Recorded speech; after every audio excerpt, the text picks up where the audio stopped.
Get ready to go. There we go.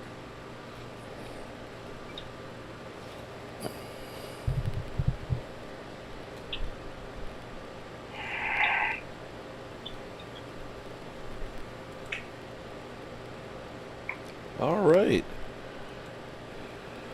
Well, good evening, friends. Mark Holmes here, and as always, I want to thank you all for watching, commenting, subscribing, and being part of the Jobu Sports Report.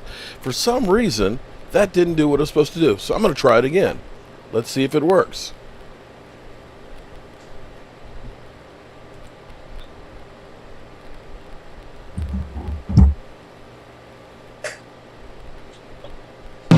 There it goes.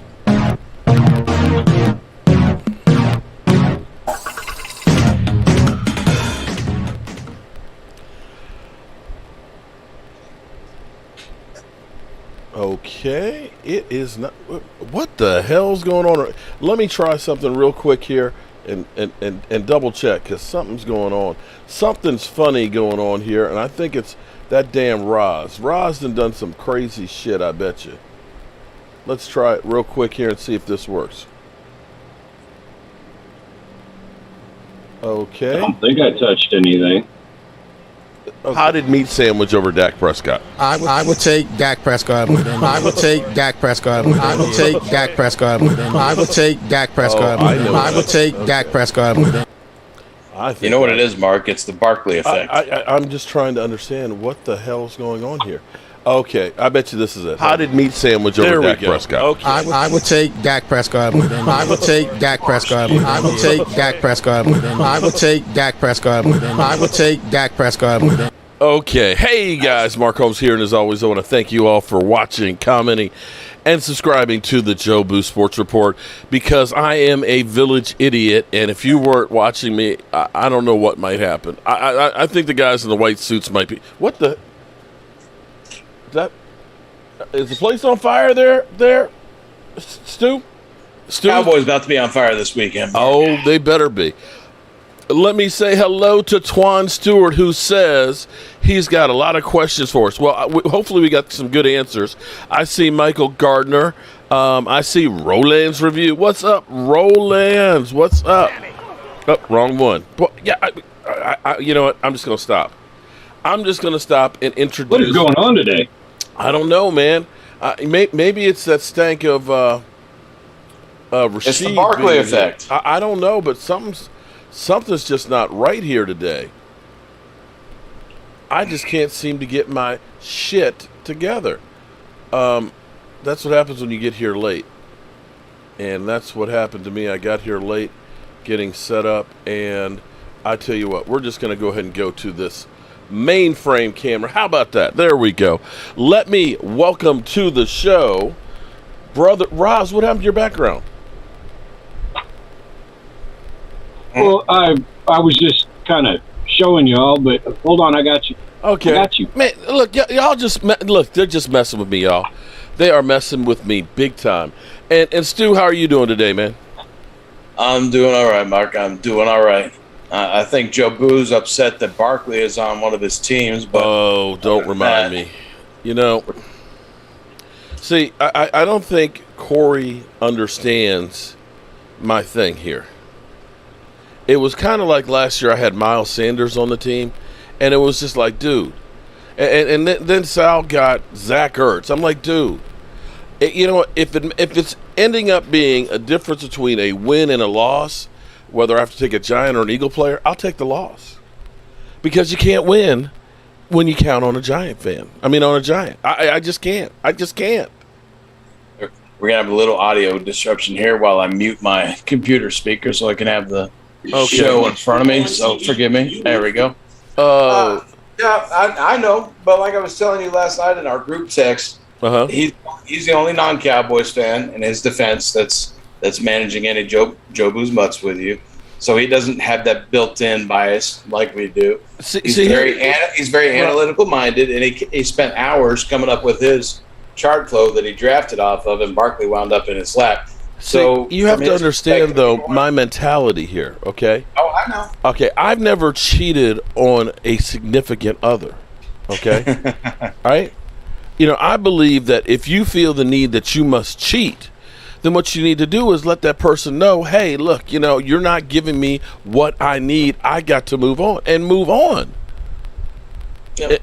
That's the way I look at it. And when I see Barkley on my roster, I feel like I'm cheating. Yeah, and for me, it was easy through my whole draft offseason. Me and Rod's been drafted in different. Is Rod's screen frozen? For about 6 months. I avoided Barkley in all my drafts, but it was easy for me between the injury concerns and him being a Giant. I just took equal or similar talent in his area when I would have been able to take him. I think his screen. Oh, he's okay. He's there. Comment there, Roz. Well, let me finish defending him real quick. No. There's no. Listen, there is no defense there. Okay. All right. I mean, to me, you know what that's like. Let's go ahead and just bring Russia in here and just say that they're my best buddies. Okay. How about that? During the Cold War. Очень приятно. Okay. Oh shit. I mean, seriously, this would be like. Yeah, I forgot. You were a Russian translator. That explains everything. Ross, it's just hard for me, buddy. It's hard. So, look, all right, there is no defending because we're talking about the same teams, whereas a Miami man, I'm using the New England defense to win. Uh-huh. Okay? What that comes down to football and fantasy. Fantasy, right? See, you got to understand, my idea of fantasy is Washington, Eagles, and Giants all lose. That's the perfect and the Cowboys win. That's the perfect fantasy. That's all I need, bro. And see, that would bring us to part of fantasy football where everybody plays their own way. I'll let you continue what you were saying, but playing devil's advocate here in the middle, Mark's way is no NFC East on any of Jobu's months. It's just hard for me, man.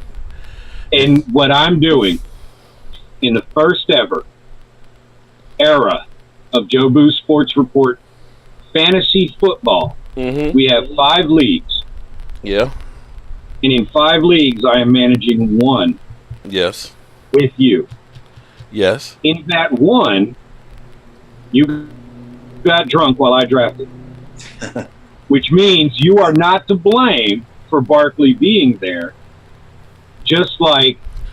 But okay, I tell you why I feel like a hypocrite.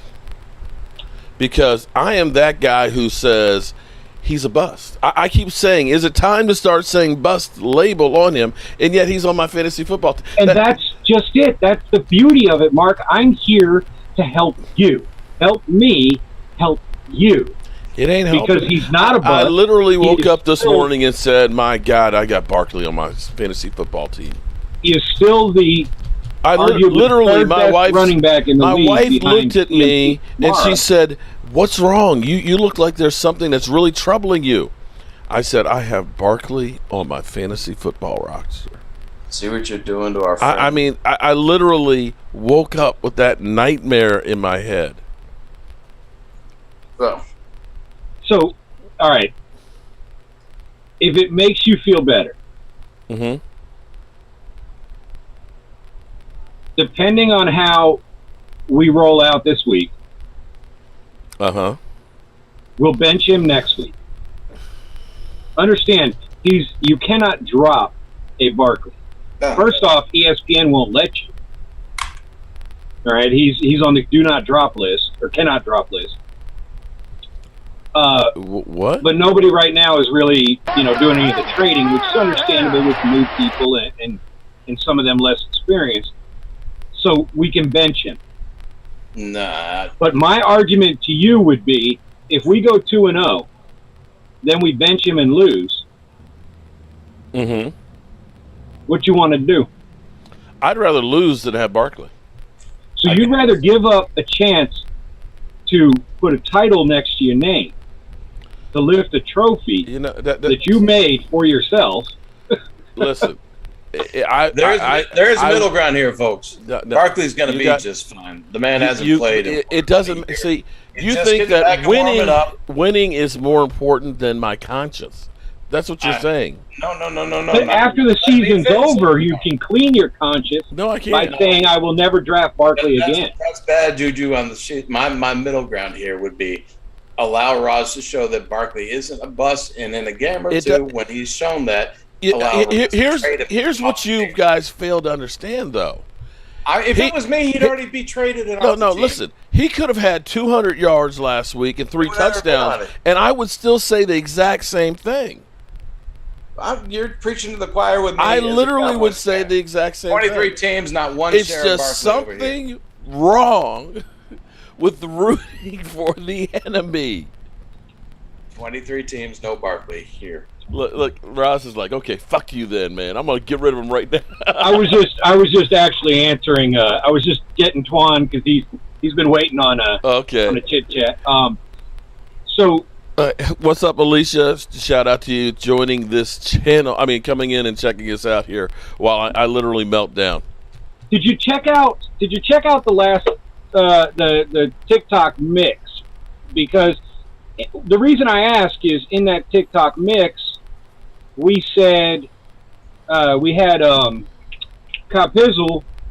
Yes. And the next thing you know, just like I said, the Giants were in the lead, and they actually beat the spread. And I said at the exact words of, I feel like something weird's about to happen. Yes. Now, more importantly, Barkley in that game looked like the knee started to bother him a little bit. Mm-hmm. Instead of coming out of the game, he stayed in to win it, stretched it out, and actually came out of the end of the game better than the middle of the game. Okay. So, while I understand your hesitation and your disgust with having him on your team, again, we can't drop him yet. Okay. I will do what you feel is best. It is your team. Uh-huh. But at the same time, I play to win, so that's why he was drafted. All right, I hear you. This is now, Sugar I Daddy. will bench him for the rest of the year if that's what you ask. Okay, Sugar Daddy Williams says this is why Mark shouldn't play fantasy football because I'm that old fart that doesn't. Daddy. Yes, this is exactly why. You know what? Here's what I'm going to do. You do as you feel is necessary. Okay, regardless of how it makes me feel inside. Okay. And what I will do is, if we somehow win this league, I will donate the winnings to somebody else.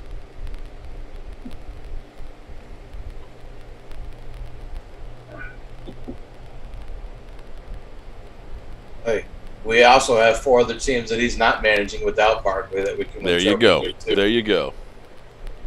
Not to mention, I am in one other league with you. Just actually playing, not advising everyone. Me and Ross got one-on-one. Barkley equals Jason Garrett not passing on first downs.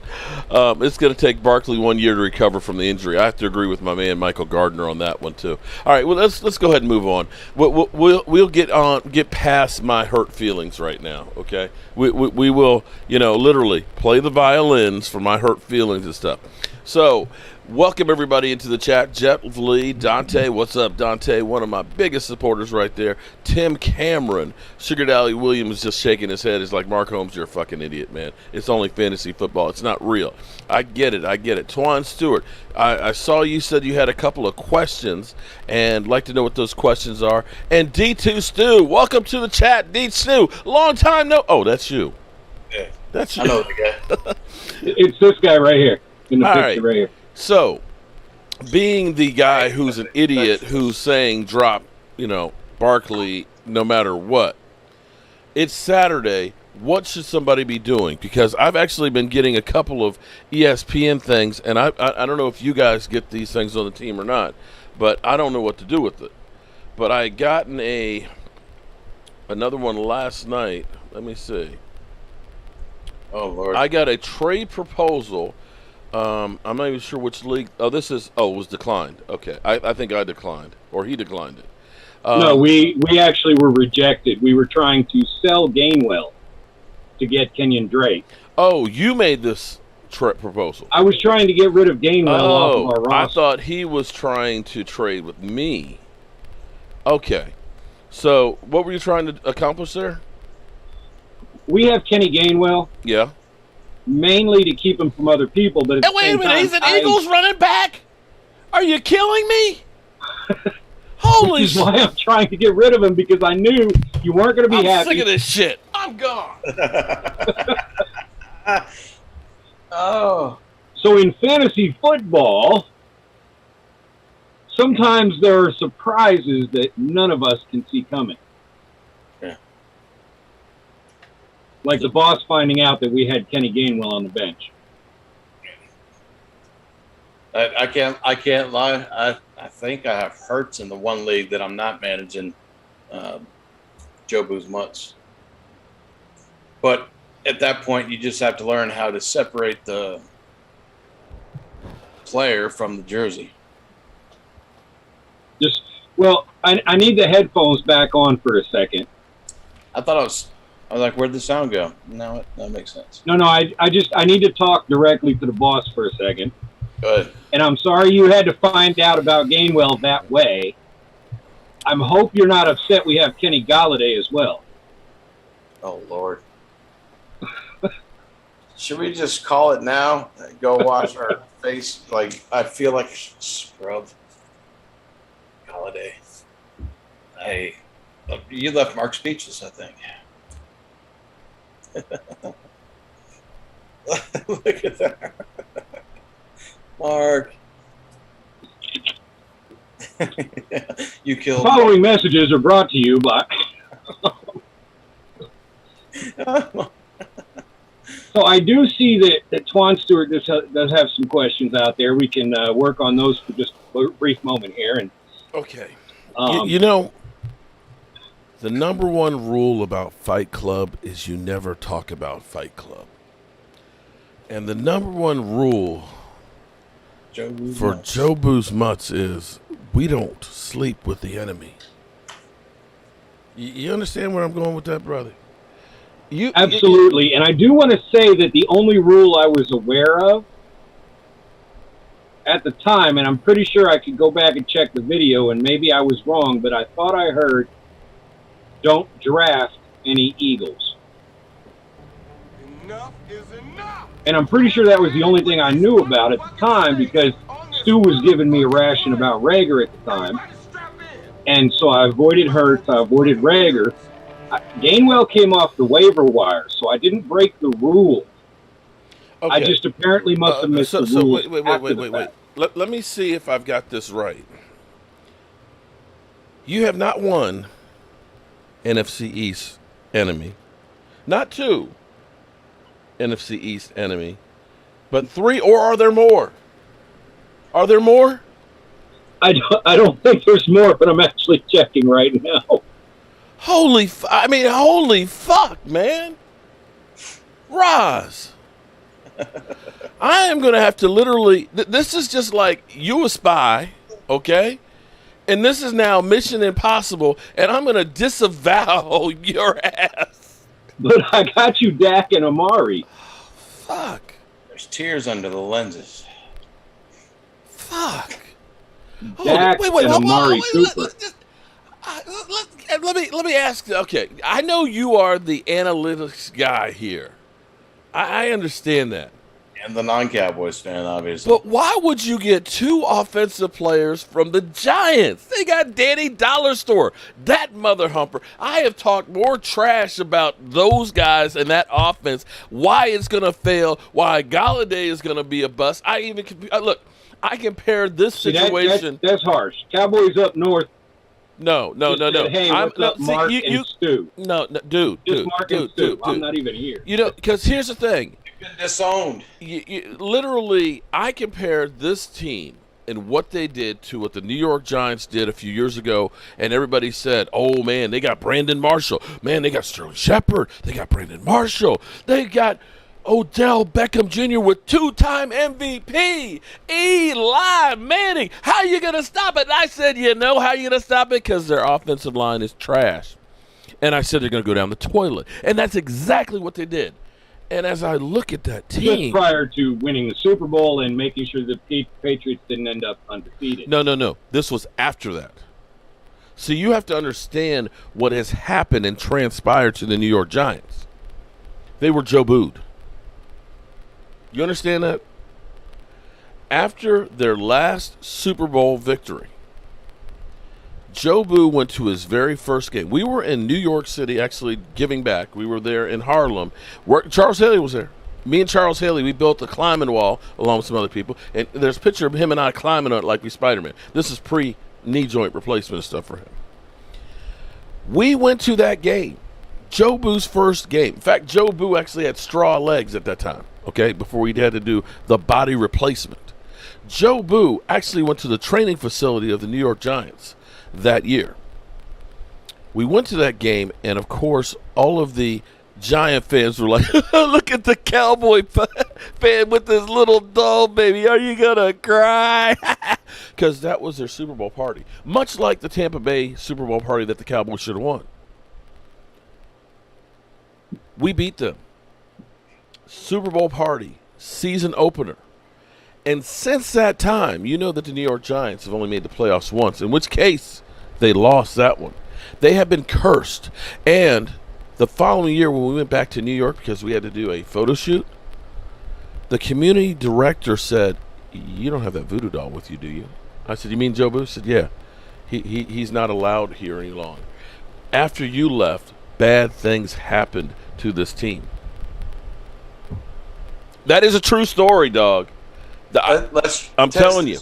Listen. I have a picture. I have a picture where Jobu is literally photobombing Victor Cruz. He no longer salsa dances since that picture. So for me now to have Galladay and Barkley. Well, think about what's happening. Look at Barkley and Galladay. That would be like me saying, Rashid, marry my daughter. Jobu's making sure the universe holds them down till they're off the team. I don't want that shit. And we still. So you're saying I can keep Gainwell? Oh my God. No, you got to figure that out too. We still rock 5 rings. This is Randy Gregory, but I love D-Ware too. Answer in the chat. Sorry. I don't think he understands too. We'll get him there, but he's also stubborn. All right. So let me just break this down. We'll talk about this further after the show. Let's get the people watching, unless they want to keep laughing at you two button heads. I feel analytically speaking, there are no quarterbacks right now outside of your Patrick Mahomes and Russell Wilson that have the deep throw accuracy of one Danny I can't hold on to the ball dimes, which makes Kenny Galladay the prime suspect in any actual fantasy point scoring event. While alternatively, when Danny Dimes is screwing up and they don't want him to have the ball, Barkley then becomes the primary weapon within that game. Okay. Either way, you have the top 2 analytical weapons without having to worry about Danny fumbling the ball on you. Well, but see, that brings me to actually the next actual question here. That is going by somebody, Sugar Daddy, I think, thought you went to throw up. Are you okay? I did go to throw up. I literally did. You didn't hear me? I threw up. If I had had an Italian sub, I would have thrown it up like Jason Garrett. But see, you know what is fun about this conversation y'all are having? What's that? Fantasy football, talking shit, and people play in their different ways. Well, but you're actually getting integrated into feeling, hey, that's my team, even though it's because you got the stank of Barkley, Galladay, and Gainwell on it. That's a good part of helping you transition. Okay, hold it. Let me go back to my premise here, because your analysis sounds great if you follow up with the assumption, which is another one that is going against my theory. See, here's the problem. All of your stuff that you're doing is going against the theories that I believe. And if you watched what I put out here this morning about the Washington football defense being so overrated, I honestly believe they're ass. Oh, how is? Hold on, wait. Can So I jump in real quick? Let me finish my statement. How can you be considered one of the best defenses in football, and you have a Danny Dollar Store, who literally is just giving away like Kmart blue light specials turnovers, and you don't get one from that guy? That alone makes you an ass defense. And yet the analytical guy was the one that called it. But I just wanted to briefly point or jump back to the chat where Alicia Morgan, she said she understands nothing, and I just wanted to say, look. Apparently, I don't either, so don't feel bad. Barkley caught 2 catches. Each catch is worth 1 point. Our team then gets 2 points there. He got 57 total yards. That's worth 5.7. You divide by 10. Every 10 yards is a point. So he got 5.7 points there. And then he got 12 receiving yards, which again is 1.2, for a grand total of 8.9 points for our small team. So, Alicia, the way fantasy works is you have X amount of players. They give you those points, and at the end, your total goes against someone else's total. Boom. Winner, loser. We don't say loser. Yeah, we do. You lose if you play me. Hey, Mark, can you find my last post and pin that? Or do you want me to post it again? I see the Discord. All right.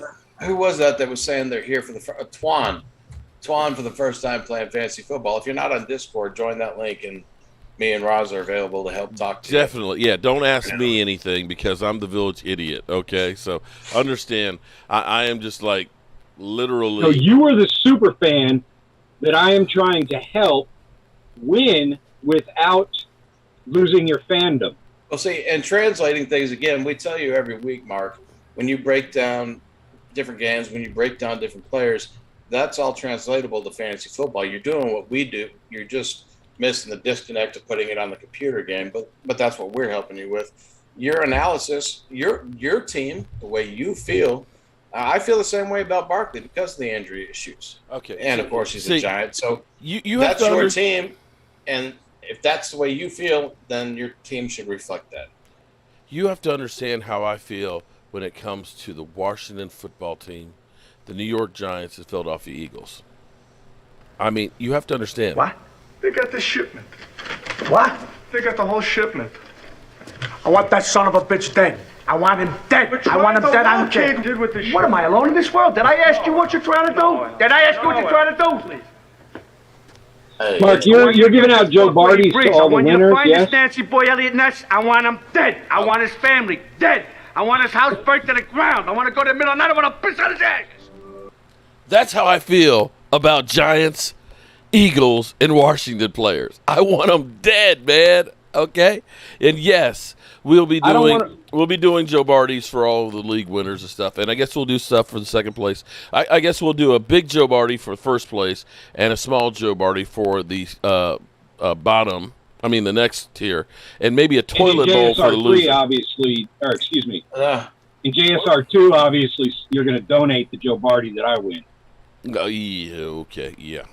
And 3, obviously, because we're still shuffling around what we're going to do with prizes there, but yeah. Yeah. Toilet bowl for the last place teams. Yeah. So, Jobu Man Cave stuff. What we ought to do with the toilet bowls, we ought to put a FedEx, a FedEx symbol on it. For it to be like. Well, what we've done in the office is we'll take the toilet bowl, and if you win it, we get the little plaque on there. But you actually put Hershey Kiss in there. You can actually just drop a Hershey Kiss in the toilet bowl. It fits just perfect. It looks Cowboys like a poo emoji. Okay. What are we thinking there? All right, look, Stu's trying to move on. Oh, boy. There's 2 things I'd like to hit, gentlemen, whenever y'all get to it. Stu, one is going to be weather report. The other one is going to be strategy regarding injuries throughout the year. So whenever we want to, I'll hit those 2 topics. The other big one, obviously, when we talk about the Atlanta game is Twan was asking Mark how he feels and thinks about Kyle Pitts. Kyle Pitts question. Okay. Let's touch on the Cowboys Chargers game real quick because this is supposed to be a preview of week 2 for the Cowboys, and then we'll get right to Twan's question. Kyle Pitts, you drafted him to play him. You play him unless you've got a better option, and I find that hard to believe. Especially against Tampa Bay, you can't really run on Tampa Bay. Refresh my brain. Who is Atlanta playing this week? But I think if you're going to succeed against Tampa Bay, it's in the passing game, and if you're playing if you have Kyle Pitts, don't get cute. Play the man. I'm sorry. I can't. Roz's stone cold face might have a different opinion, but that's how I feel about it. No, I'm on board. Look, Kyle Pitts is going to have his ups and downs. He's a rookie.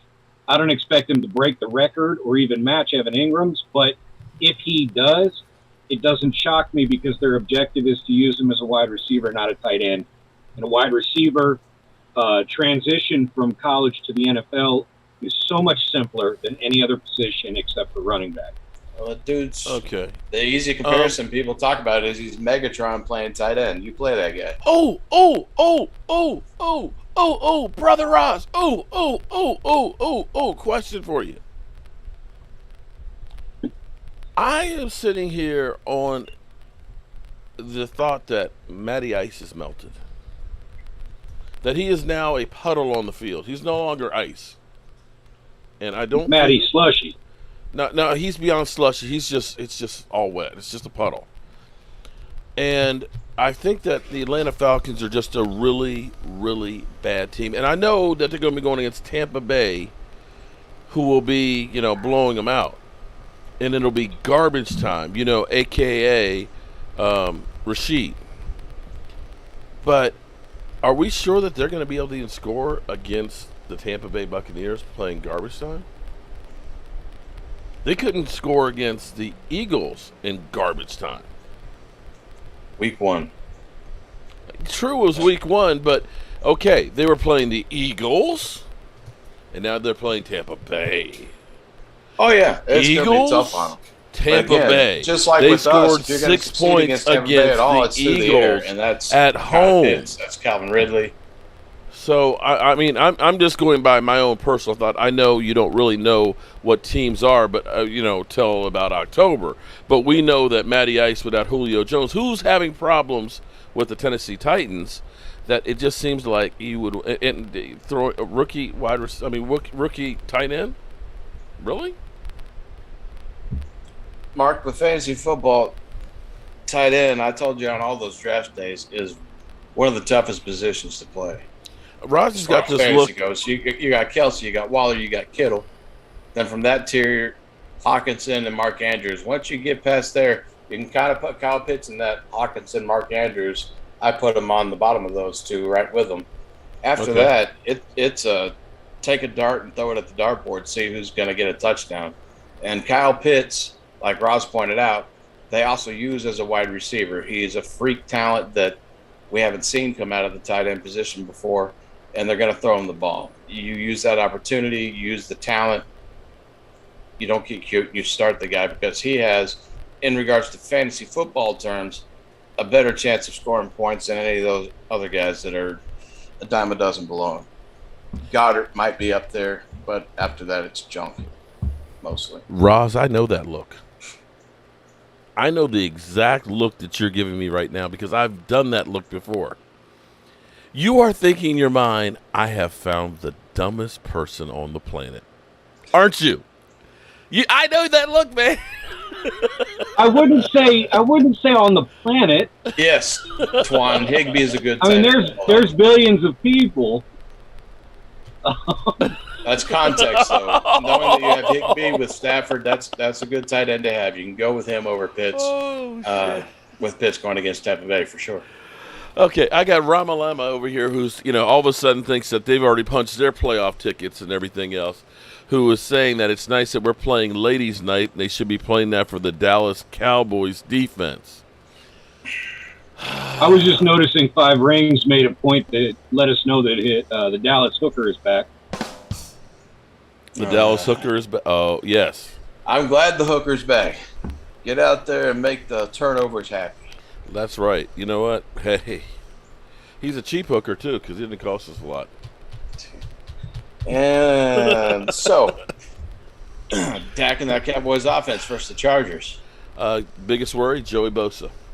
Joey Bosa, yeah. Only worry is Joey Bosa.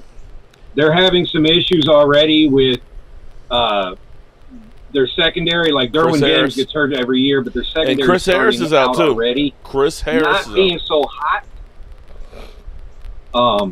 So as long as the Dallas line can handle the defensive line, Amari, CD, and Amari shocked me to see Semi Fago do his thing. Semi Fiocco. Yeah, that too. We said I mean, Cedric Wilson right now has the position, but I know you guys were big on Semi. Either way, the linebackers are good, and I mean they are good, but you still have Zeke, you still have Schultz, you still have Jarwin. Yeah, there is no way that LA, if they can't get to the quarterback, LA cannot defend the offense. Well, if it's me, okay, if it's me, here's what I'm doing probably most of the game is I'm going 12 personnel. The reason I go 12 personnel is I got CD. That's a penalty. Huh? 12 personnel set, buddy. 2 tight ends. Yes, 2 tight ends, 1 running back. I try to do that joke every week, and you never get it. You know, we haven't got to that side of the ball yet. Okay. I'm using 12 personnel, 2 tight end sets because I can run heavy on it. I can pass on it because I have 2 tight ends who can catch the football and basically take what the defense gives me. Okay? They put 8 men in the box, try and stop Zeke, fine. I'm going to go ahead and split out my tight ends and put them out in routes. I can use, the tight end to help chip on Joey Bosa. I could use a screenplay, go ahead and slow him down that way. And basically run my whole offense out of 12 personnel. One way or the other, you're not stopping everything. You pick your poison. You want to stop the run or the pass? I'm going to go the other way every time. Now, unfortunately, that said, you're going to run into a similar problem on the other side of the ball. Yes. If Dallas can't get to the quarterback, then we're looking at a shootout. I mean, look, 35-28 would not shock me. Just a straight up barn burner, whatever they. That could be. Justin Herbert's young stud, Keenan Allen, and Mike Williams is going to be a problem. But if I'm the Cowboys, here's what. Okay. Diggs, Fox, Williams, hopefully. It's almost hilarious because from the time I heard that DeMarcus Lawrence was injured, I said, Cowboys, you're looking at Micah Parsons being outside linebacker, defensive end. I used a 3-4 defense. And basically right now, you got to look at it and say, you got problems in the secondary, you got problems on the defensive line. I got a shitload of linebackers. I'm basically going from a 4 linebacker set, okay? I'm using my linebackers as, edge rushers. What? That's great for Micah. Yeah, to get some pressure. To get pressure. Yes. But again, that's what I said. If you don't get to the quarterback, you might have a shootout because Keanu Neal, Van Der Esch, and Jalen Smith, right now, they've always been and haven't shown differently, been a liability in coverage. True. And LA will use Eckler in those short routes as well as Donald Parham and Jared Cook. And Jared Cook is, dude is a veteran of the game. Okay, but see, you're actually going to either use Jalen Smith or Van Der Esch because you're still going to have Terrell Besham on the outside, or Dorrance Armstrong being the rusher in there. So it's basically saying, Micah, you're a defensive end, outside linebacker. Jalen Smith, you're in there, and basically, I would actually do things like play games. For example, I would actually take Micah Parsons, and from time to time, instead of having him pass rush, have him drop into the short zone, and because he'll take that first step, the offensive lineman steps with him, then you basically shoot Jalen Smith through the gap, pointing at the hip, because the offensive tackle is already committed to that first step. At Micah Parsons, it's going to be hard for him to recover, and that should allow you to have an opportunity to put pressure on him. Because, see, the problem with Jalen Smith is change of direction. So you're looking and saying, Jalen, I'm going to have you responsible just doing one assignment, and that's going straight the fuck ahead. I mean, that's how you play those games. And Mark. Yeah. Will you jump in the chat real quick? Scroll up to the. You know what? Never mind. No. Ramamelia Sports Report. Ramalama? That's how you say Yeah, it. who is that? Saying that Dallas has no run game. Zach Martin's back, number 1. Number 2, we're not facing Tampa Bay with the best run defense in the league. Oh, my God. Number 3, Zeke's in the best shape he's been in since he's a freaking rookie. You're saying we have no run game, and they're about to show you we do. You can suck that one. And Dak's fine. Dak's a workout warrior, a gym rat. His shoulder's fine. Working together with the run game that we do have, we're going to put it on L.A. and come out with a W. Okay, as far as Tampa Bay's defense, Christian McCaffrey only got 59 yards, and he was the second best runner against them last year. Dalvin Cook had 102. Everybody else was below 40 yards running against them. I actually looked at the numbers. Zeke Elliott, who got 3 yards a carry against them, is actually one of the higher ones because Alvin Kamara, I think, averaged like 1.2 yards per carry against that Tampa Bay defense. So when you say that the Cowboys won't have any running game, well, nobody has one against Tampa Bay. Nobody has one against Tampa Bay. But we'll see when it comes to the Rams. But quite frankly, with the problems, as Roz brought up as well, with June Jones, their defensive tackle, is also hurt. He's doubtful. So you have him, you have Chris Harris, who is out right now, and you have Asante Samuels, the rookie, having to play. And you mentioned Darwin James, who is always hurt as well. So that defense, which is good with Joey Bosa, who had 7.5 sacks last year, had 1 last week, is hurting too as much as the Dallas Cowboys is. So like you said, it's a shootout. Now the question is who's got the better weapons? And by the way, they lost their right tackle too, Brian Bulaga, on IR. So Ashton's seeming pretty eager to get that opportunity to start over there. Right. So that's an interesting point. I need to check something, Mark. Give me a sec, so I'll be right back. Okay. You're leaving us? No, I'm checking right now. The other part Vegas has not adjusted the line. Still no, they have adjusted by 3 or by half a point. So it's the Chargers are still favored by 3. Okay. Instead of 3.5. So Vegas is still calling them. Now we know Vegas sucks because we smoked it. Well, but you get 3 points for being the home team. But are they really a home team? They couldn't sell out a 27-seat soccer stadium. Huh? I meant Chargers. Hey, okay. Ramillo Sports Report. Killing me over here. Look, Zach's game. Good God, you got me tongue twisted over here. Zeke Elliott, his game, we're not expecting him to have bursts to get us 20, 30, 40, 50-yard runs. Zeke's game is pounding that rock, wearing people down, moving the chains. And blocking his ass off. Run it downfield on your ass with a burst. So don't say we don't have a running game when we got 2 good backs in the backfield. Well, and I think point of parliamentary procedure. Yes. While I recognize the representative from Stu, I would like to interject that don't let the Rams guy get you all, tongue twisted. Zeke is your pounder. Pollard is your speed. Yes. Right now, Pollard is faster, but Zeke would smoke him in every game if they both ran the exact same plays. Well, if I had been smoking before the show, I wouldn't have gotten tongue twisted on it. Gotcha. I'm just adamant about it. I'm tired of the Zeke. Well, interestingly enough, but what I was saying was that they couldn't sell out a 27,000 seat soccer stadium. Now the ticket prices are averaging. Nobody likes soccer. No, but they played in a soccer stadium and they couldn't fill out 27,000 fans. They do not have a lot of attendance, and the ticket prices on average are averaging, I think, $385 for this game. I think that's mainly because Cowboy fans are buying the tickets. So you're probably looking at a lot of Cowboy fans there, probably more than Charger fans. Now, this was the thing that was actually interesting with ticket prices. Where do you think the second most costliest ticket is this weekend in the NFL? Miami.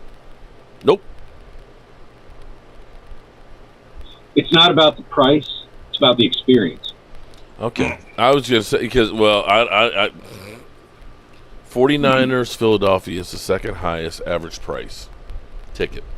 I don't understand that, because why the hell would I want to go to that dump in Philadelphia? Because Philly people have nowhere to spend their money while they're locked down, so they can afford to pay more for a ticket. Ramalama, you would know about overpaying a running back with no burst after what you paid for. Come on, man. Come on.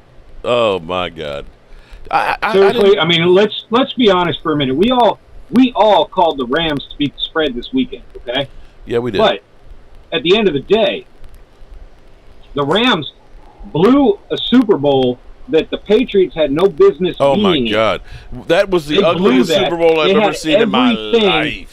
In place to be right underneath the greatest show on turf, and blew it against a shit. That game was so ugly. Shit team. Sorry, YouTube overlords, but they blew that. Ugly. Which also blew out Gurley, which then blew out the mind of Goff and McVay, which has led you now to what? To Darrell Henderson and Matt Stafford. So now you are Detroit. Congratulations, Rams. You're a winning version of Detroit. Wow. I'd drop the mic if I had it. Even though we all picked them to win, it's a crappy game. Do they even have an opponent? I don't even know who they play. I should know who they play, right? 'Cause that's what we do here. What, they're playing the Colts. The Colts, yeah. Oh, they're playing Carson Wentz. Have fun with that. Holy shit. Yeah. So what happens if they lose? Is Romelia going to come back in here and talk about losing to Carson Wentz? Let me ask, did the Cowboys ever lose to Carson outside of their Super Bowl run? To Carson Wentz, I think he had one win, maybe two. It was a losing record, I know that much. Okay. So I'm curious to see what happens. I'd really hate for us to lose to Vegas today. After they won the Super Bowl, we won both games that next year. In fact, that was one of, I think, Dak's first 400-yard game, I think. He actually had a couple interceptions. I think he had 4 touchdown passes. Because I was there. I was there. In fact, I thought that I was going to be run out of Texas Stadium. AT&T. Dak, those 400-yard games, what are we up to now? 6 since last year? And they only played for the and let's not forget, Captain Tocky's absolutely 8. Right. It's 8. Counting on who is the Rams running back, because y'all broke my FSU boy, Cam Akers. The damn best dude to come out since Gurley. He's doing his Mark Holmes impersonation now. He's mad. Okay, you wouldn't like him when he's angry. Okay. We'll see. I tell you what, the Rams have a tough road to hoe this year with that division. That division is going to be a beast. We could see all the wild card teams out of that division. James Woodley. That is a possibility.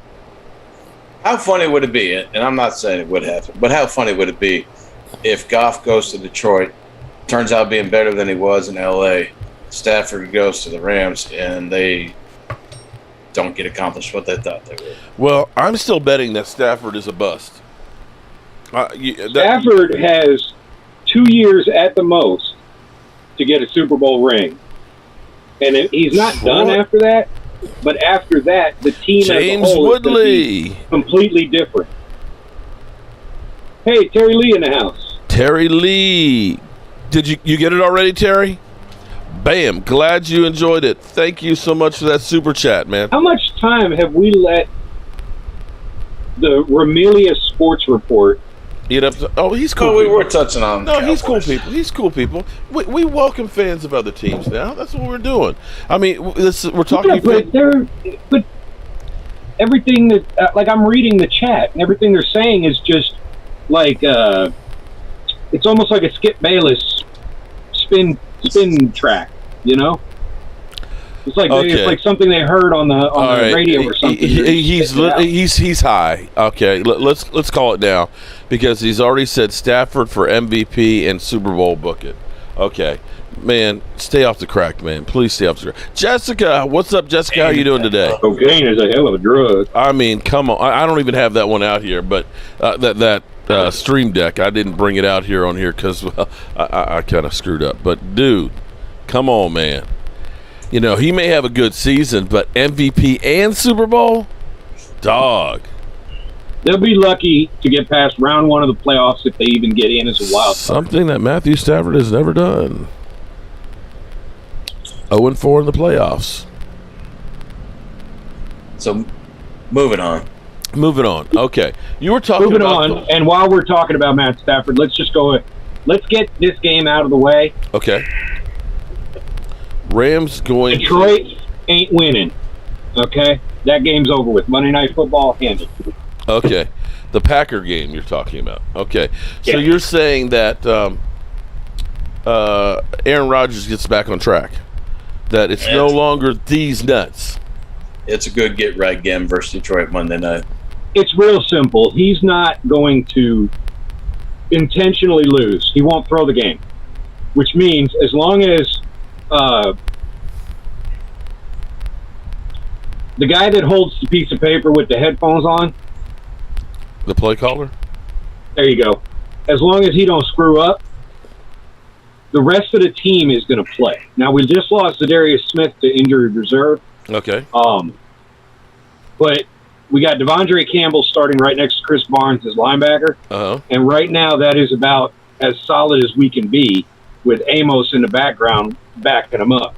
Okay. So Detroit's not going to have an easy time. And they just lost Tyrell Williams, who was basically their long threat to kind of draw the defense down the field. Yeah. So you're talking about a very weak receiver core with, I wouldn't be shocked if the sleeper of the week is Quintus Cephas getting a long touchdown. And that maybe being the only score they get. DeAndre Swift is still nursing the groin, which, split 50-50 down the line with Jamal Williams, who didn't want to leave Green Bay. Yes. But we don't need him because we have A.J. Dillon. Don't be shocked if A.J. Dillon gets just as much work in this game as Aaron Jones. And those two don't need Aaron Rodgers to succeed. Okay. All right. I hear that. Let me take that a little bit sideways and then circle back to that game. Fantasy football for me, I love my fantasy football, obviously, but I also run a nonprofit called Dream to Walk. And we've got North Texas Giving Day coming up September 23rd. You can find us and donate all day, every hour. Any $25 donation qualifies us for more cash prizes. But my fun part this year, fantasy football came together with Dream to Walk. A friend of mine, through Roz's suggestion and some other people got together, put together a league where it's got NFL analyst, NFL Network, Adam Rank, Marcus Grant, James Coe's in there, Smitty from the Fantasy Football Show. We're raising money. All the team's entry fees are going to Dream to Walk. That said, I was listening to Adam Rank a little bit earlier on NFL Fantasy, and they brought up a stat with Aaron Rodgers as it pertains to fantasy football in general. After every loss, the game after every loss for Aaron Rodgers, he throws not one, not two, not three, but 4 touchdowns.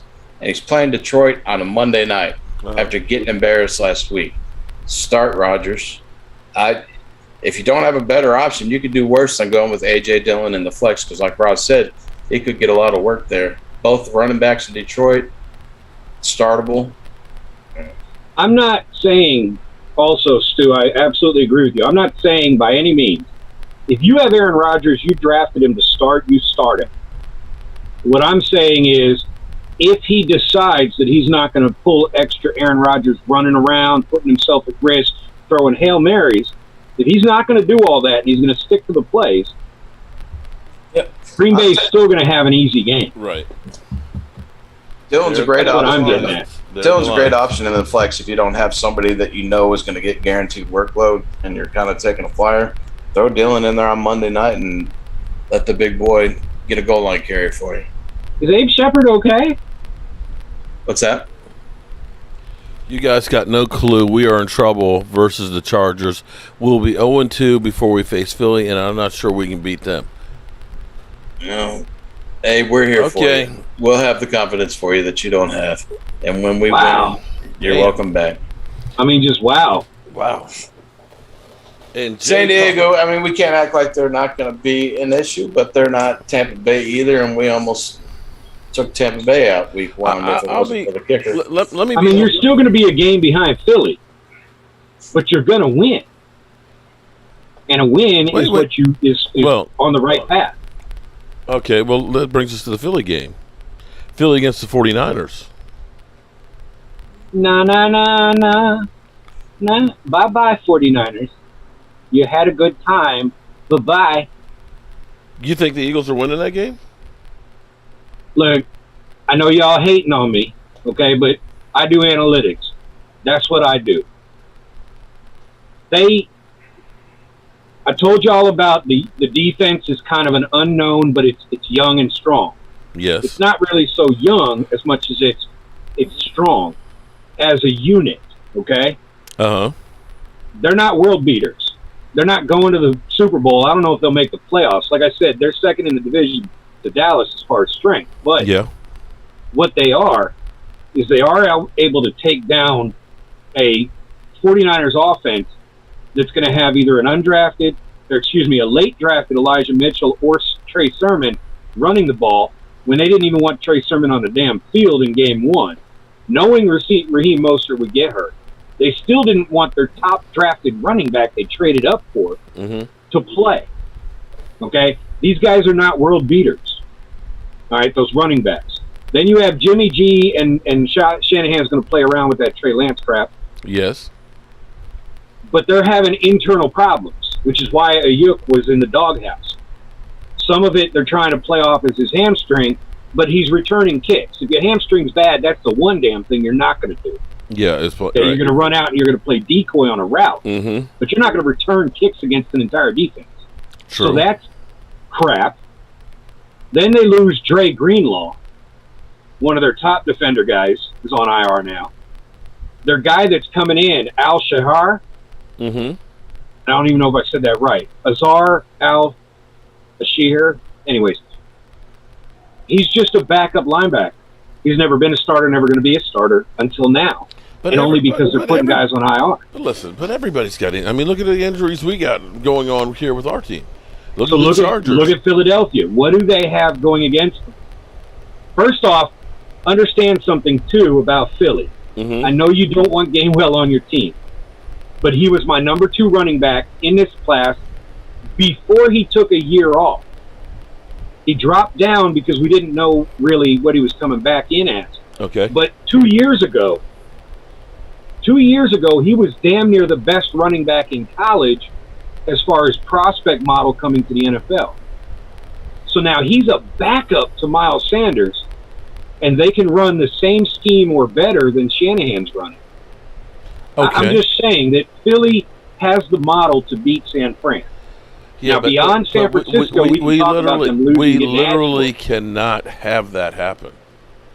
I'm afraid that the world would literally come to an end if they started out. I'm benching Lamar Jackson for Jalen Hurts this week. Ooh. Now, see, that's something that's bold.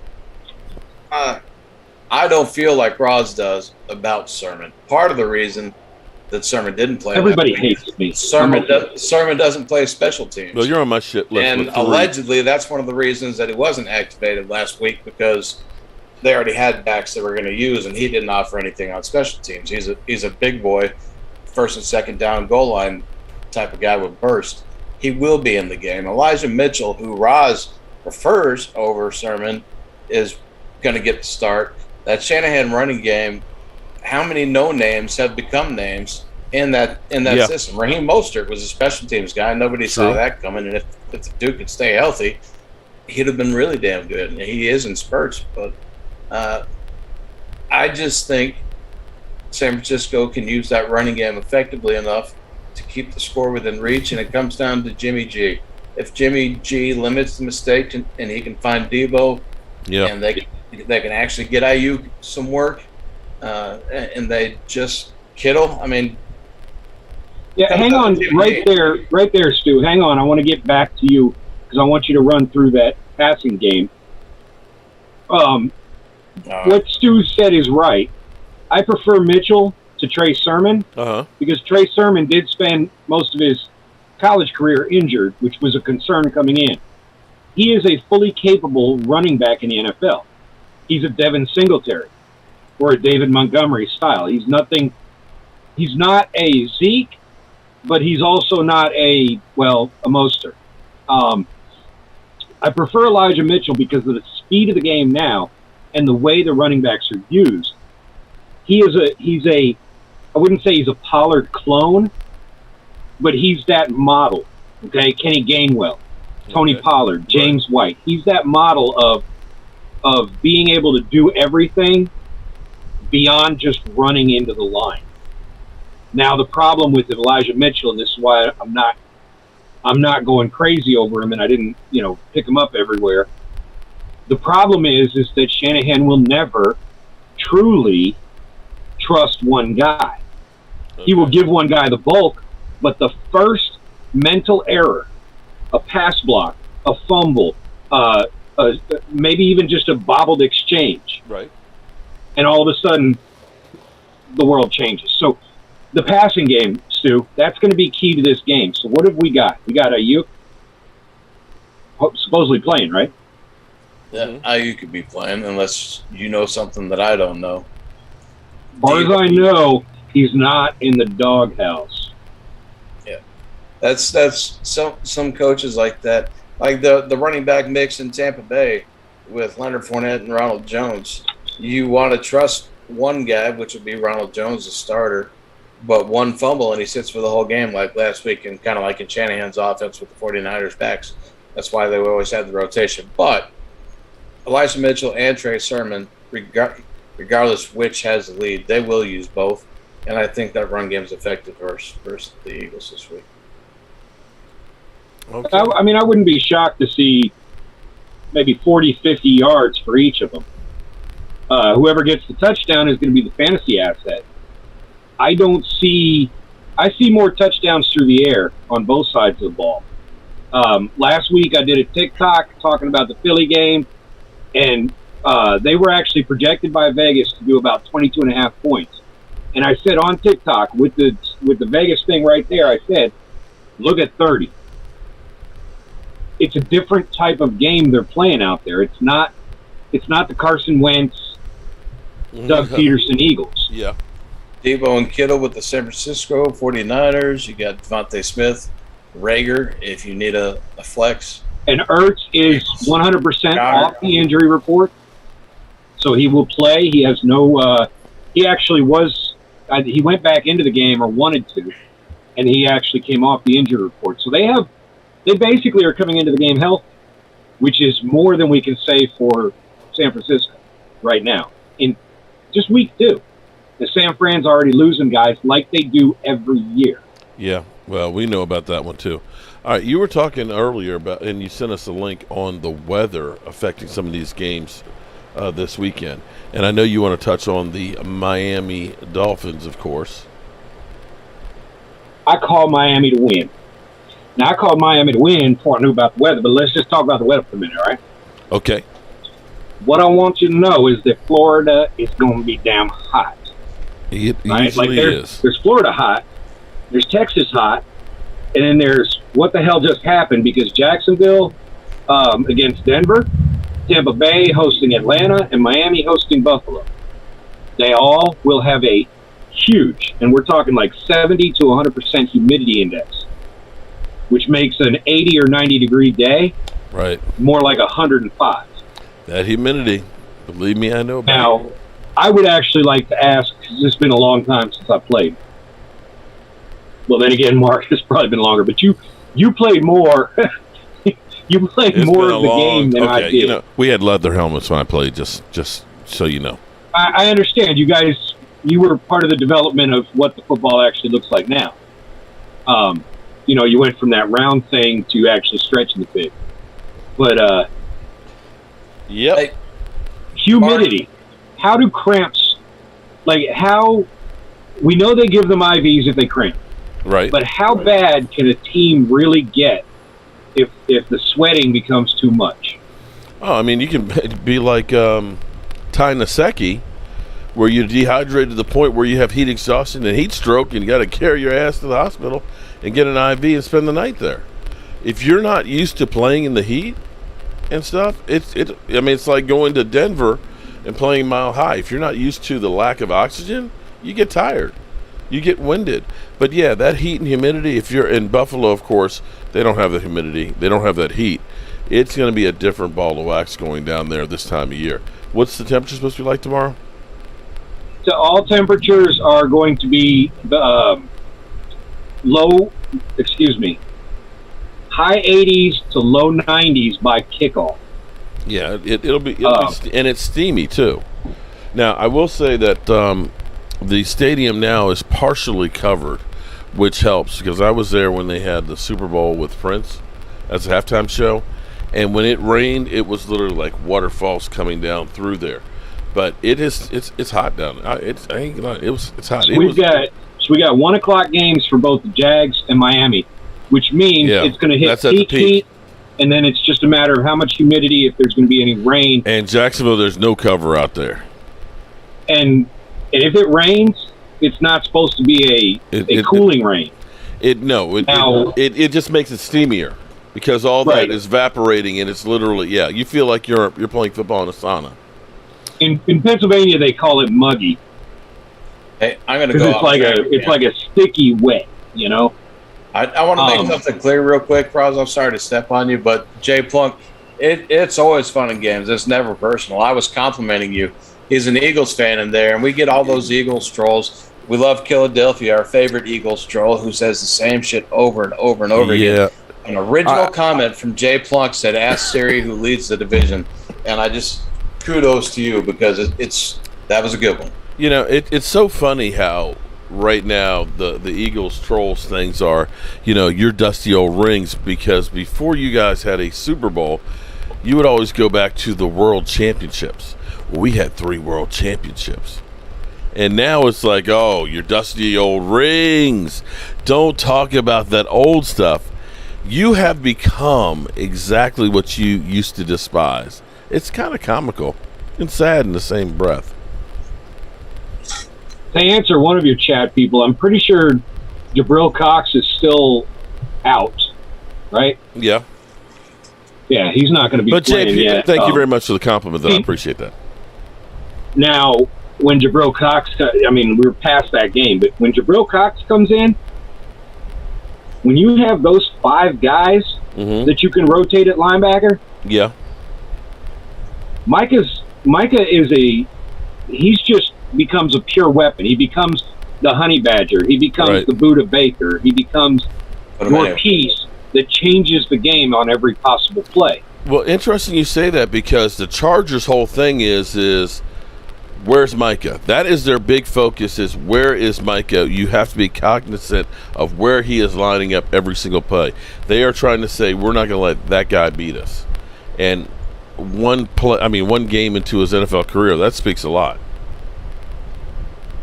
And if you want to ask what happened to Tennessee, Stu, Chandler Jones happened to Tennessee, but why did all of my TikToks, that's what I keep saying after week 1.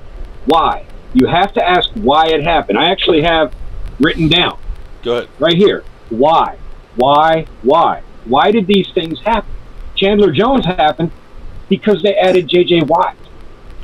Took up a lot of the slack on the other side. Right. So you add Micah Parsons, and now all of a sudden everybody else becomes Chandler Jones. Yeah. The key is going to be when they finally get the pattern down, get their timing down. So if Micah's coming off the edge and they shift protection, are the other guys punching through, or are they still just clogging gaps? Like, these are the things that are going to need to be fixed, and it takes time for that to happen. Oh, right. In the 32-team league, Mark, you and I talked about this. 32 teams, I had 1 shot, and it's a dynasty, which means until I quit, I had 1 shot. I took the Dallas defense out of 32 possible defenses. There's a reason for that. You're looking down the road. I'm looking at about mid-year. If Micah Parsons becomes J.J. Watt, let me rewind. There is no J.J. Watt.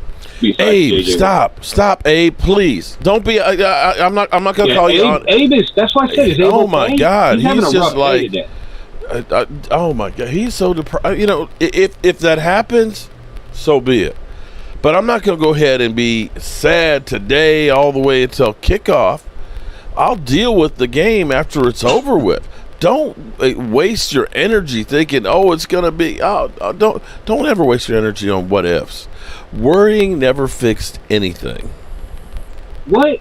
My question to Abe would be, I can't believe we skipped over Tampa. We need to go back to that. It's important. But okay. My question to Abe would be, what do the Chargers have that is so powerful, so strong, so capable that they can beat Dallas? Because, Abe, what I want to tell you is that the average of 60% that Eckler was really pushing throughout his entire career when healthy, he did not hit in week 1. Mike Williams picked up that slack, but they had to throw over 10 times to Mike Williams for him to catch 8 damn balls because the dude can't catch. The only thing they have that is terrorizing, terrible, puts fear in my heart, and I love him because I have him on so many dynasties, is Keenan Allen. Outside of him, what weapon do they have right now that's healthy and has, that can beat Dallas? That's what I'm getting at. Yeah, as opposed to... it's not I would not fear Miami playing the Chargers. I would go into that game expecting Miami to win. And just like we're going to beat Buffalo. It's... Right. There's nothing to fear on the team. You had people supporting what you were saying until you said Miami was going to beat Buffalo. Yeah, that's when you crossed the line there, buddy. You had me going. I know. There. I only beat Vegas by 1 or 2 games. I know. My bad.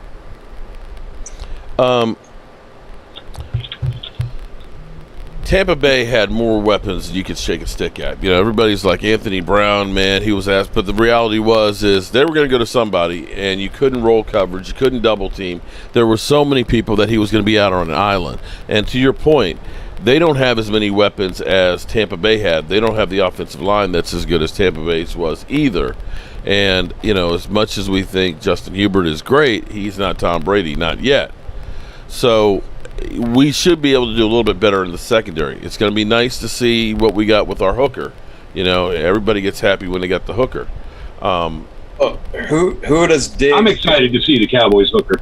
Who does Diggs blanket? Does he blanket Williams and they double Keenan, or does he follow Keenan? I don't know. That's a good question. I don't know. Stay tuned tomorrow to find Diggs, out. I wouldn't be shocked if you don't have a shadow game. I wouldn't be shocked to see a linebacker following Keenan short, and then past 10 yards, he passes them off to the safety. Right? I don't necessarily see a corner shadowing him, depending on what happens with Jalen Guyton and Mike Williams.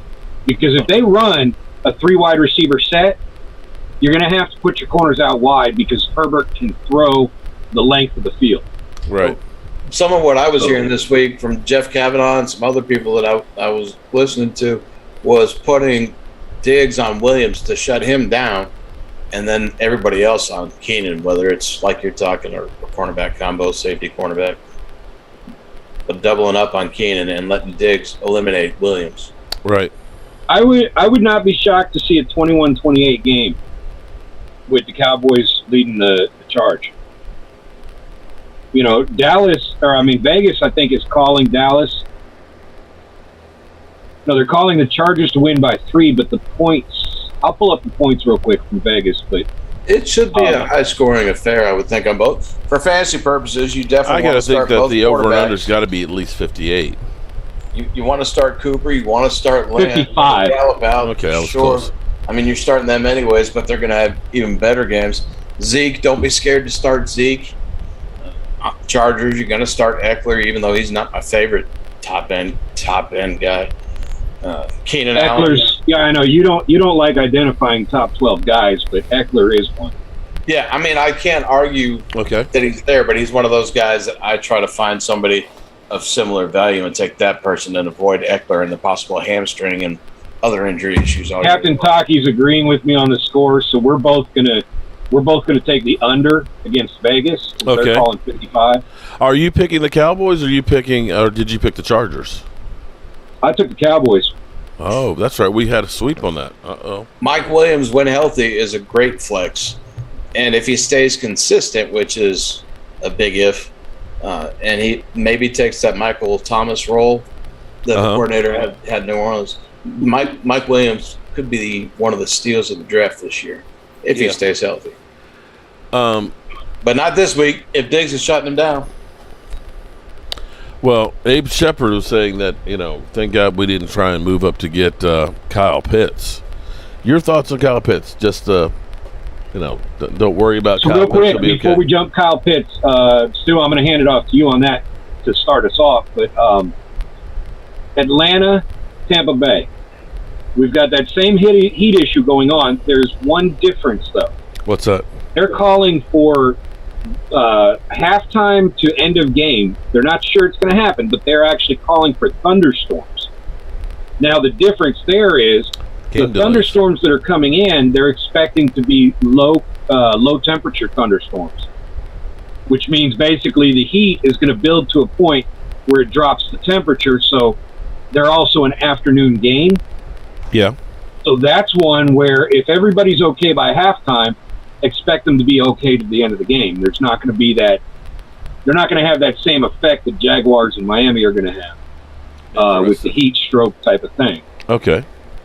So in that case, Stu, let's hear what you got on Pitts before I make any comments. I think the Pitts question might have had reference to how it broke out for the Cowboys too. I didn't want Patrick Surtain in the draft. I didn't really know that Parsons was on the table. Mostly, I was looking at Kyle Pitts, the generational talent at tight end. I know we're loaded on the offensive side of the ball, but to give Dak Pitts with what we already got, I mean, wow. That said, I also, after losing Dak, granted that was on a run, but after losing him, you want to protect him. I had Rashawn Slater in mind. So when draft day broke down, and I didn't want to trade up for Pitts. If he fell to us, great. I didn't want to trade up for him. Slater was there. I thought we would go Slater, and when we traded back with Philly and wound up with Parsons, it was a little bit of a shock for a moment, but I wasn't mad at it. And obviously, the minute he's a Cowboy, you start looking into him, and we've all fallen in love with the kid. Everything seemed to have worked out the way it was supposed to work out. He's going to be the leader of our defense for the next 5-10 years. But also, too, who drafts you is also going to dictate how a person plays.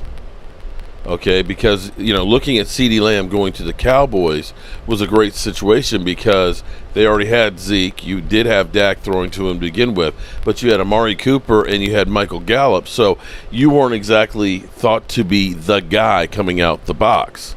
Okay, once Atlanta went ahead and got rid of Julio Jones, right? You know that Matty Ice, of course, is an older guy. The team's not doing that well, and now you're looked upon to be the guy. You are the focal point that people are saying, we're going to make sure we stop you, which can stunt your growth.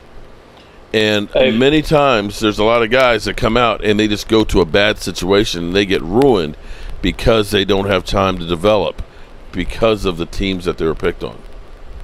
And that's a great point. I want to hit that, but first, Prescott in your chat, when he said steal of the draft, he was talking about fantasy drafting, not real draft. So in this case, a lot of people just completely didn't draft Mike Williams, which makes him a cheap option that actually scores points. Okay. That's called stealing. And if he stays healthy with the new offensive coordinator and gets the Michael Thomas role, if you play fantasy football or watch football at all and you know Michael Thomas and his success in New Orleans, if Williams stays healthy and you got him free, now you've got yourself a top-end wide receiver 2, and you didn't have to do anything but take him at the end of the draft. You had that flip. It's all right, but Keenan Allen plays the Michael Thomas role. Mike Williams is more of your Traquan Smith type, which is okay. Here's what Mike Williams does wrong, and I want to be done with Mike Williams because he's going to get hurt. He has to jump for every ball. He can't catch a ball while standing on the ground. And that's how he gets hurt. Because when you fall, you get hurt. That's why in the military, we teach you how to fall in combat, close quarters combat, without getting hurt, and it still hurts because it knocks the wind out of you when you're wearing padding. Okay, because the pads hit inside your skin, so even if you fall properly, you still feel it, and your body reacts. So Mike Williams is going to get hurt. That's why I always quantify. That's why I always quantify Williams with if he stays healthy. Right, that size, that jump ability in the red zone. Herbert likes targeting. But back to what Mark said about development. This is a common fallacy in football. Uh-oh. Player development, player growth doesn't occur organically. Okay? Mm-hmm. No team is drafting a Kyle Pitts and saying, oh, I want to develop him into a better tight end.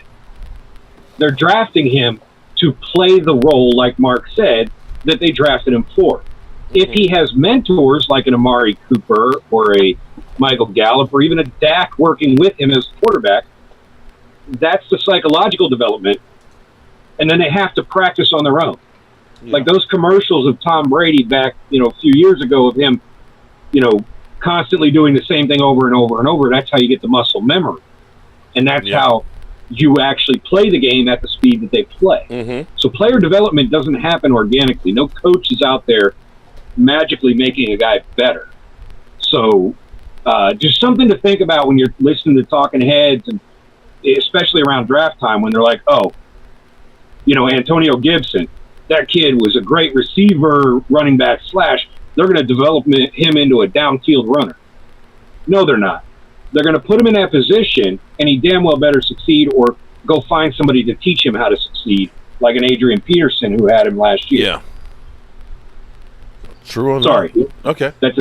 That fallacy drives me nuts because I was caught up in it for so long. I thought the same thing. I thought, why isn't this guy developing? Why isn't N'Keal Harry getting better?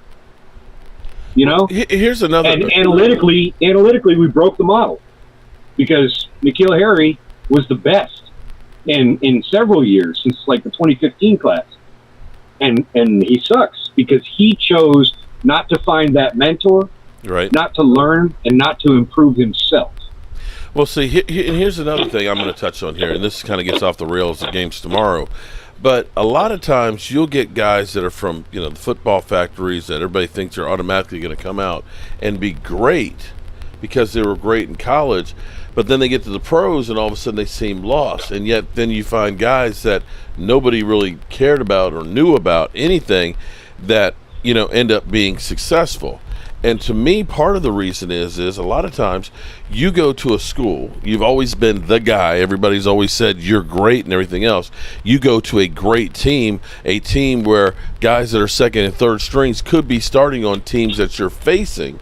You are that big fish in the pond and never really had to work that hard to be showing up because you got great people around you. The problem becomes is you go to the NFL, everybody, even on the bad teams, those are still the best of the best, and you no longer have that advantage of size, strength, and great people around you. Now it's going on those little pieces and things, those little techniques that are fine-tuned that the guys who don't have that have to work harder to try and get those. And those guys continue to keep working harder and harder and harder to achieve. And a lot of times when they talk about the sophomore slump, you get a guy who comes out into the pros, he has success as a rookie and thinks, oh, this shit's easy. I got it made. Bingo. And they relax then the next year, and now there's a book out on you that everybody knows, and all of a sudden, what the fuck happened? This shit was easy last year. Chase Young, I mean, it's early, but the defensive rookie of the year thus far. I don't hear all those Washington football fans talking about that. He had a quarterback hit, which was a late hit that cost him 15 yards. And he's got no quarterback hurries, no pressures, and he's got 6 tackles in 2 games. Now, again, it's early. It could turn around. But we were told that this guy in that defensive line of Washington is to be feared. Yeah. Oh, he is. Profile and product-wise, he could be considered generational. He could be, yes. But I will tell you this: 2 weeks in a row now, in a tournament that has individual defensive players. Yeah. Chase Young has been on my bench for 2 weeks, and I won week 1.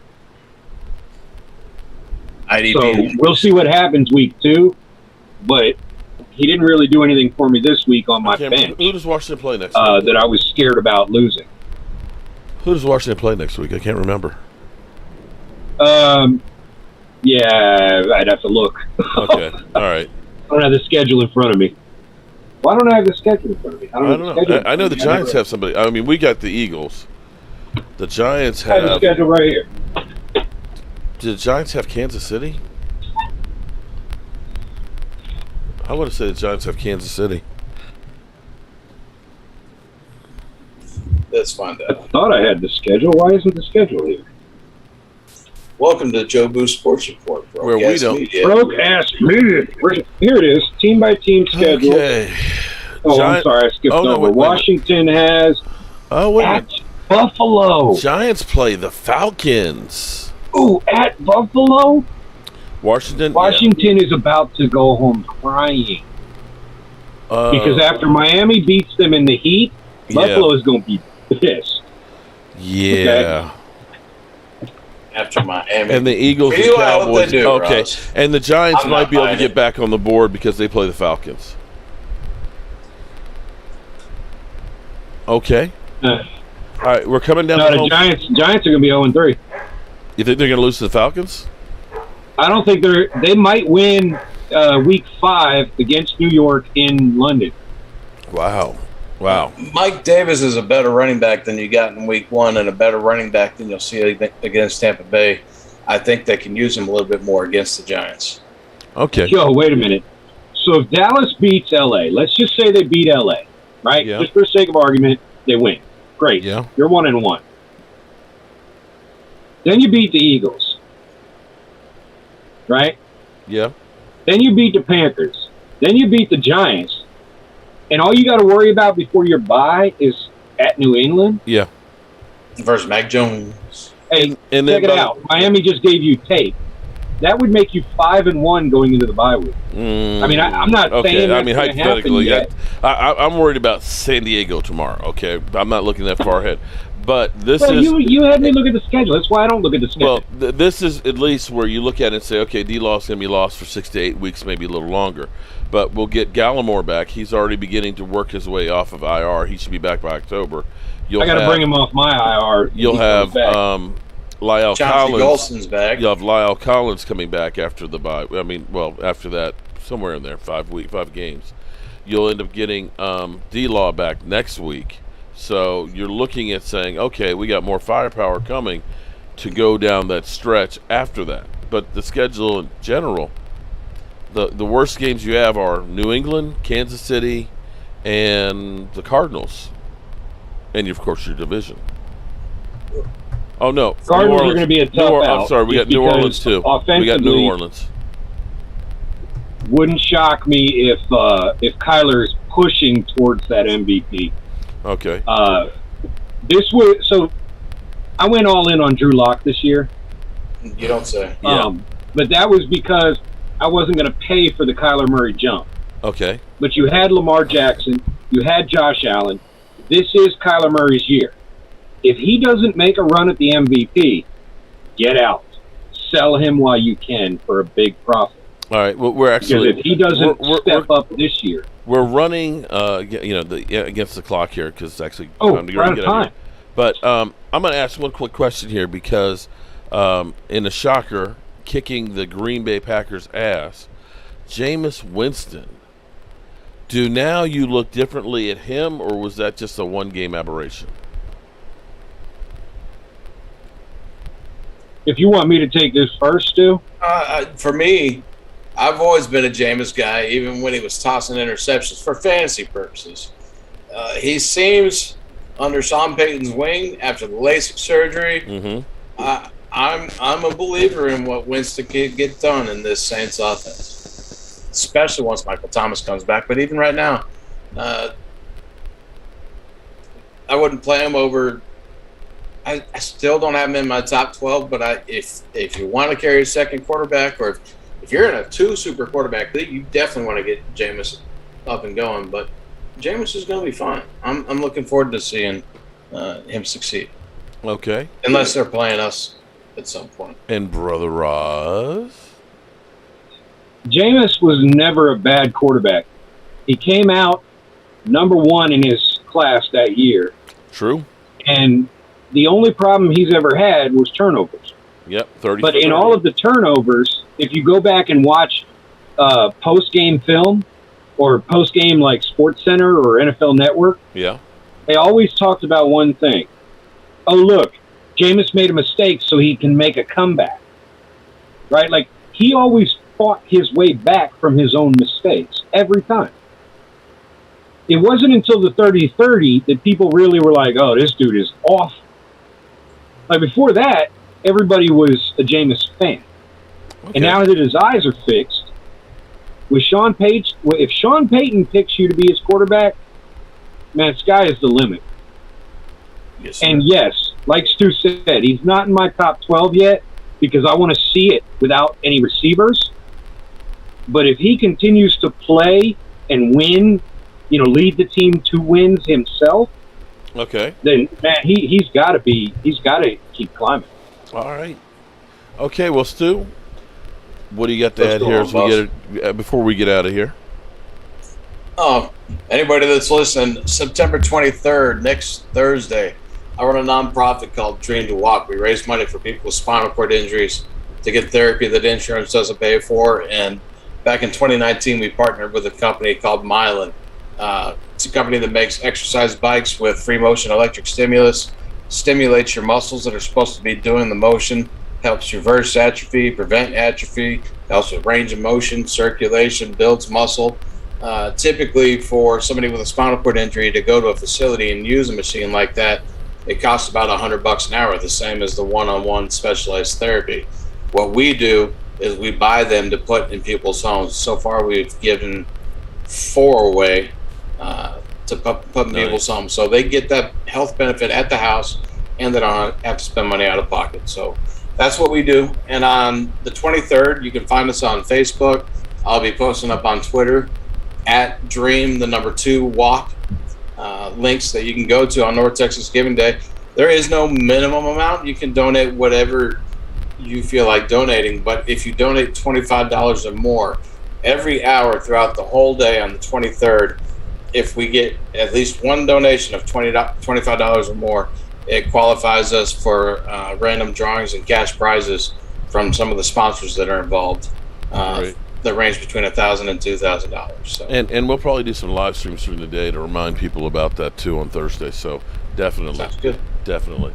And Brother Roz, of course, with the TikTok extraordinaire. What do you have to add? I actually just wanted to make sure, Stu, where can they find the North Texas Giving Day to put in a Dream to Walk sponsored donation?